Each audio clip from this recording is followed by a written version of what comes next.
Hey guys, it's Wednesday, December 28th, and this is Newswave. So before we get started, this isn't really video game related, but it is kind of geek culture related, obviously.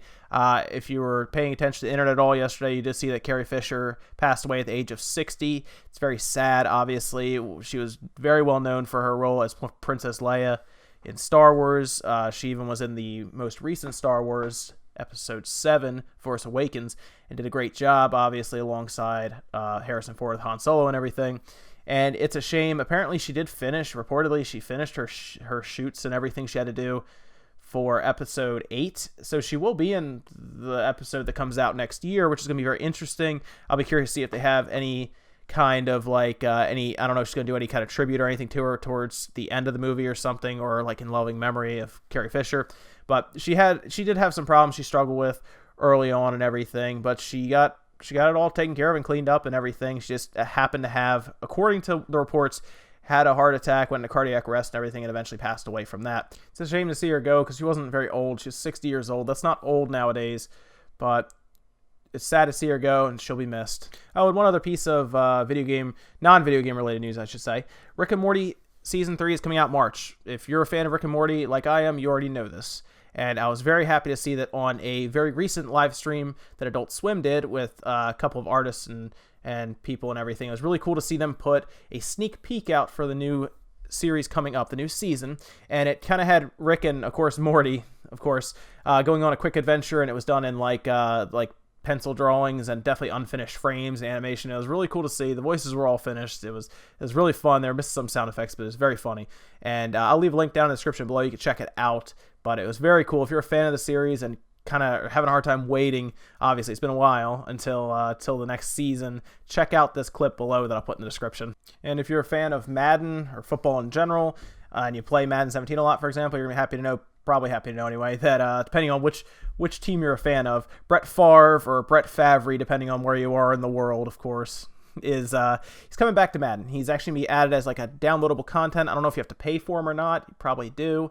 And he's actually going to have ridiculous stats. Like we're talking like 96, like deep ball passing and everything. So I'm sure people are going to do 26-step drops like they always do, where they go back, run to the side, and then throw it all the way downfield, because he'll probably have the most ridiculous deep ball in the game.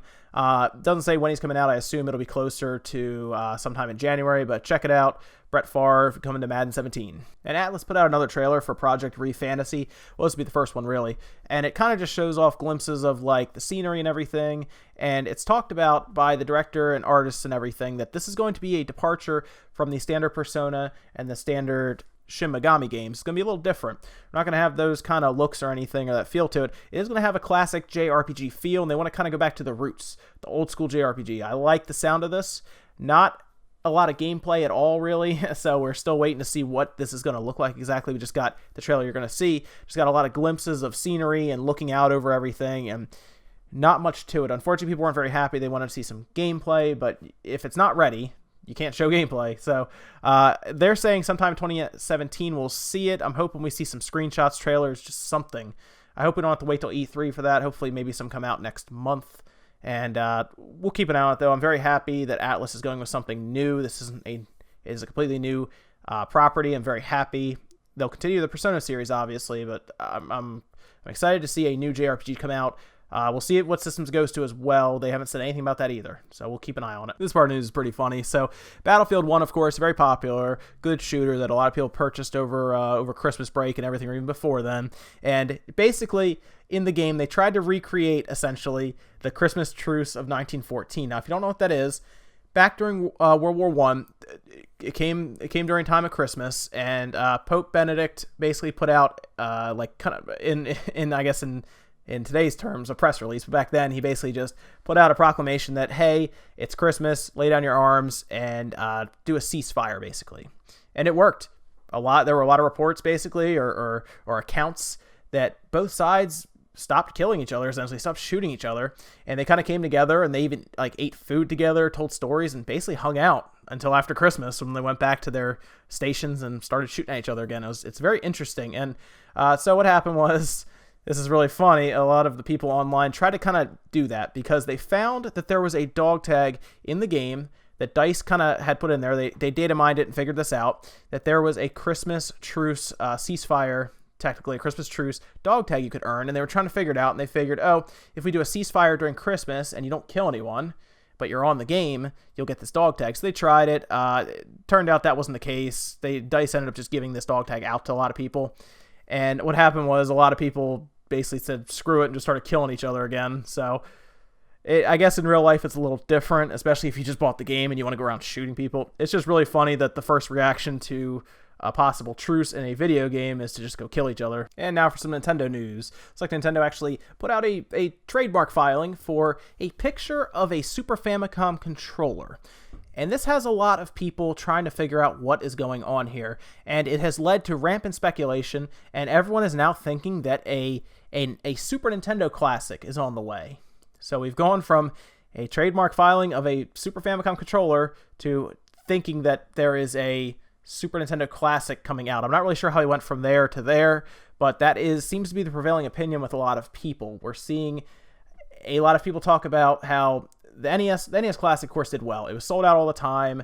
You couldn't get your hands on one. Very popular. So I guess now maybe people are putting two and two together and thinking, oh, they're filing a trademark trademark claim for just a Famicom, Super Famicom controller. It's very, very standard looking. You'll see the tweet here. Very standard looking.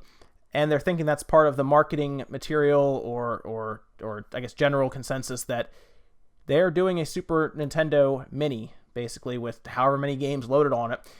That would be really cool, I think. There's some great games on the Super Nintendo, but there's also a lot of RPGs and stuff that obviously Square worked with. There's a lot of stuff with Rare, and it's going to be hard, I think, to get all of those games that they would want on there. But again, this isn't even necessarily what's happening. They could also be filing that patent or trademark just to keep tabs on it, because you don't want to lose those kind of things. Obviously, their controller has been kind of duplicated by a lot of companies out there who are making third-party ones. They might be trying to just lock that down for now. Apparently, they just did that recently with the Nintendo controller, and it has kind of stopped some of the third-party companies like Retrobit from just making these controllers. Like Tomei is another one, just making these controllers without their permission. So that's my thought. I think they're just doing that to try to calm those down, and that way if they do end up releasing the Super Nintendo Classic, there won't be any third-party controllers being made for it because they make those controllers. And the FCC filing came out for the Nintendo Switch. Basically, they have to do this just for regulations, all that stuff. And if you look in there, you can actually see, again, I'll put this link in the description. You kind of look over it. It's a lot of paperwork, I will say that. But I noticed pretty quickly that there was a part for the battery, and it is going to be, according to these documents that they would have to give to FCC regulations, a non-removable battery. I think that was pretty obvious from the start. If they're trying to make it more like how a tablet is, most tablets you cannot take the battery out, whether it be a Samsung one or a Nexus. You have to really peel that sucker open or break the back off, not break it, but rip the back off to get to the battery. Now, that's not to say that the battery is going to be soldered. It can actually just be clipped in, which I actually expect. And that doesn't mean it's not replaceable. You can still replace it, you just have to open the thing. Might void your warranty, but you can just open it and replace the battery if you need to. I think more people are worried about there possibly being lower battery life, and then you can't replace it, because keep in mind the Wii U tablet had lower battery, but then you could buy a third-party battery and all of a sudden have 7 to 8 hours battery life. There's also a little bit of documentation in there that someone sent me on Twitter. I have to look through it to absolutely confirm this, but I did see some wireless stuff in there about 802.11 AC wireless being a part of the Switch. Makes sense. It's the newest thing now. If you don't want to have Ethernet, I still think you should, in the dock at least, then 802.11 AC is very fast, very stable, and has good range. So good if that's in there. It's just another feature to add to the list. And that's it for Newswave today, guys. Make sure you check out my other video where I tell you a little bit about myself, and I start collecting questions for the AMA that's coming up. Comment, like, subscribe, all of that good stuff. Follow me on Twitter at SpawnWaveMedia, and I will see you guys next time.